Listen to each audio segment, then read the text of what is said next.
Hello বন্ধুরা, তোমরা সবাই কেমন আছো? আশা করি ভালো আছো। তো তোমাদের সামনে নতুন একটা রেসিপি নিয়ে এসেছি। তো আমার রেসিপি যদি তোমাদের ভালো লাগে তো দেখতে থাকো, চলো।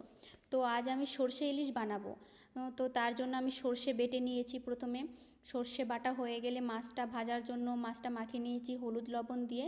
তো মাছটা এখানে আমার ভাজা হয়ে গেছে, তো তুলে নিয়ে আমি ওই তেলটা দিয়ে রান্না করব। এখানে আমি এক্সট্রা কোনো তেল ইউজ করব না।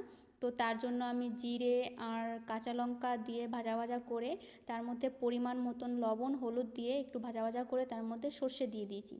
সর্ষেটা দেওয়ার পরে আমি মাছটা দিয়ে দিয়েছি।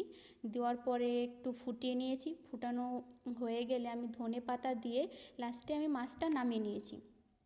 তো আমার রেসিপিটা তোমাদের কেমন লাগলো? যদি ভালো লেগে থাকে তো like comment share and subscribe করে দিও। তো আমার ভিডিওটা দেখার জন্য তোমাদের সবাইকে ধন্যবাদ।